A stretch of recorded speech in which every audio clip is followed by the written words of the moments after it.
Depuis plus de 15 ans, l'Organisation mondiale de la santé, l'OMS, a fait de la sédentarité un problème de santé publique mondiale et tente d'éradiquer ses effets à travers le globe. Je vous pose donc la question, êtes-vous sédentaire? Souhaitez-vous en savoir plus à propos de ces effets? Ou encore, souhaitez-vous vaincre la sédentarité?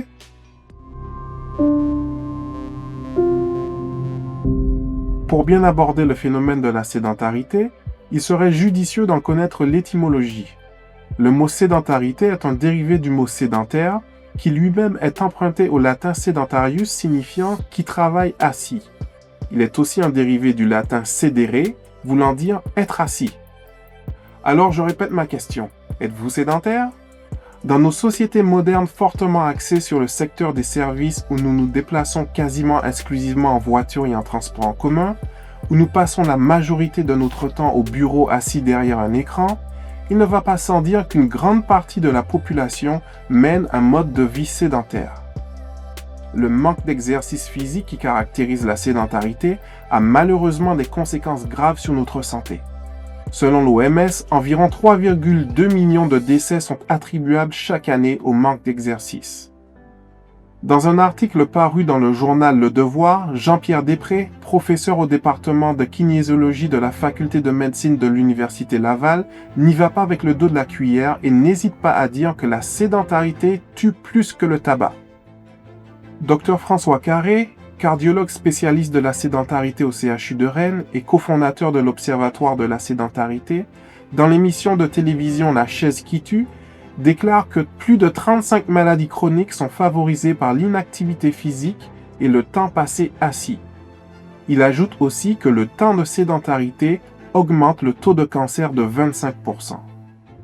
Lorsqu'interrogé sur le coût que représente la sédentarité à la société, il l'estime à 92 milliards de dollars canadiens, soit 60 milliards d'euros par an dans le monde entier. Face à ce constat alarmant et à la vue du tableau dépeint des ravages liés à l'inactivité et à la sédentarité, il est légitime de se demander s'il existe un remède à ce fléau.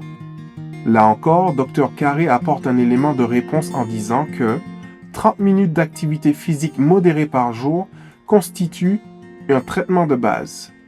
Il développe en disant que le premier traitement de l'hypertension artérielle modérée, du diabète de type 2, de l'obésité, des dépressions légères à modérées, c'est l'activité physique.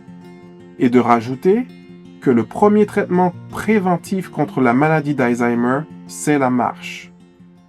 Alors, comment vaincre la sédentarité? 30 minutes de marche modérée par jour. Vous n'avez pas besoin d'acheter la dernière montre connectée ou le dernier gadget à la mode pour compter vos pas. Bougez, marchez de façon modérée 30 minutes par jour. Faites-en profiter votre corps, votre famille et votre entourage. Soyez astucieux. Par exemple, garez votre véhicule un peu plus loin de votre lieu de destination pour vous permettre de faire de la marche. Faites des pauses à toutes les heures ou à toutes les 2 heures. Prenez les escaliers au lieu des ascenseurs. Repensez vos trajets quotidiens pour favoriser la marche. Il est intéressant de noter qu'il y a près de 3000 ans, un roi très célèbre et réputé pour sa sagesse avait déjà fait cette observation à travers le proverbe suivant. Le paresseux ne rôtit pas son gibier, mais le précieux trésor d'un homme, c'est l'activité. Relevez le défi de la vie moderne auquel nous devons tous faire face. Marchez, non dans les manifestations, mais marchez pour la cause de la sédentarité. Aimez et partagez cette vidéo, et peut-être que sans le savoir, vous apporterez quelques années de vie supplémentaires à vos proches, amis ou collègues. Si nous y mettions tous du nôtre, il s'agirait sans doute d'un petit pas pour l'homme, mais d'un grand pas pour l'humanité contre la sédentarité.